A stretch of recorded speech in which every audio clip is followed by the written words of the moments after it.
Oi, gente, Shalom. Nós vamos estar dando início a uma nova série, Pensamentos de Graça. Nessa série, nós vamos estar colocando alguns pensamentos que foram criados em meio aos cotidianos da vida. Nós gravávamos mensagens que nos eram trazidas por flashes de alguns pensamentos bíblicos, então nós gravávamos isso em áudios de zap e enviávamos para um dos nossos grupos de WhatsApp, ou Graça Radical, ou Papo de Graça, e ali as pessoas ouviam desses pensamentos de graça. E nós temos esse intuito de estar colocando esses pensamentos originais aqui nessa série. Então, a partir de agora, você vai estar ouvindo um pensamento de graça do dia 5 de fevereiro de 2019.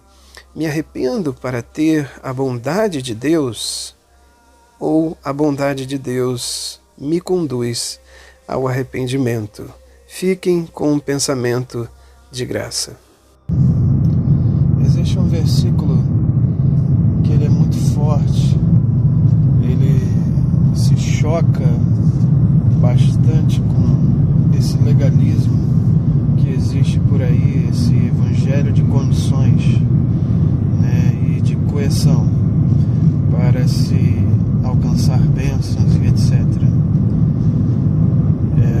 Esse versículo está em Romanos capítulo 2, versículo 4, onde o apóstolo Paulo, ele diz: ou desprezas tu a longanimidade, a bondade de Deus, desprezando que a sua misericórdia, a sua bondade te leva ao arrependimento.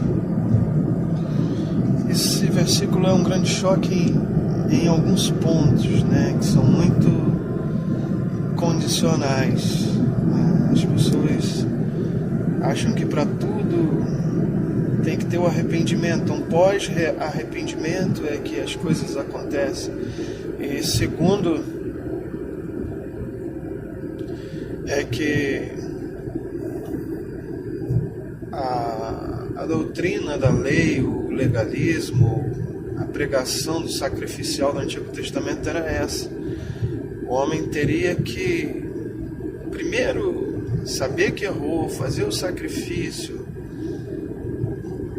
e depois de tudo isso e dos seus erros, ele ser aceito, e depois de ser aceito, aí sim, pode ser que ele fosse abençoado. Hoje, os dias de hoje é exatamente assim, sabe? Olha, você tem um preço a pagar, você tem que pagar esse preço, Então, após você pagar esse preço, as coisas acontecem. Só que esse versículo, ele se choca com tudo isso, porque ele diz: ou desprezas que a bondade, a longanimidade, a misericórdia de Deus te leva ao arrependimento. Eu não estou lendo a Bíblia, eu estou falando aquilo que está na minha mente, porque eu estou dirigindo. Existe uma passagem também em Marcos capítulo 5, se eu não me engano, em que Jesus desce de barco numa cidade, e ali um endemoniado que estava possesso de uma legião vai até ele: por que me atormentas, filhos de Deus? E Jesus tinha mandado ele sair, e o que acontece é que Jesus pergunta qual o seu nome. Se eu não me engano, é a única passagem que Jesus dialoga com demônios, E ele diz: meu nome é Legião, porque somos muitos. E ele implora a Jesus que não tirasse daquela vida daquele endemoniado, daquele homem que estava possesso ali há anos, sofrendo na mão de demônios. E existia ali uma manada de porcos, e Jesus permite que eles entrem nos porcos, acho que 2.000 porcos. E o que acontece é que esses porcos caem num precipício. Depois o texto volta a atenção novamente para aquele homem, e diz que aquele homem sentou próximo a Jesus após ser liberto, e ele queria ir com Jesus no barco. Jesus não permite que ele fosse no barco e diz para ele: vai para tua casa e mostra aos seus. E a Bíblia fala que aquele homem saiu pregando o evangelho. O foco dessa passagem é exatamente isso. O que esse homem fez? Que fé esse homem teve? Quais foram os preceitos, os condicionais para que a graça de Deus envolvesse aquele homem? Na verdade, o texto diz assim: diga para os da tua casa o que o favor de Deus fez na sua vida. Nós sabemos que a graça é o favor de Deus não merecido, ou seja, o que a graça fez na sua vida. Diga para os da sua casa. E aquele homem sai pregando o evangelho. E eu fico imaginando qual foram os condicionais, quais foram os preceitos, quais foram as exigências que aquele homem cumpriu. Na verdade, nenhuma. Aquele homem nem fé teve.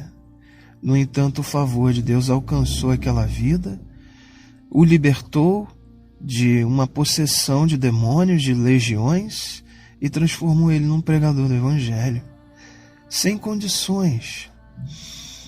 Aonde eu quero chegar com isso? Existe outra passagem da Bíblia, se eu não me engano, Mateus 21, versículo 11, vai dizer assim: ai de ti, Betsaida, ai de ti, Corazim, porque se os mesmos sinais que foram feitos em Tiro, em Sidom, que se os mesmos sinais que foram feitos em ti, Betsaida e Corazim, tivessem sido feitos em Tiro e Sidom, há muito eles teriam se arrependido.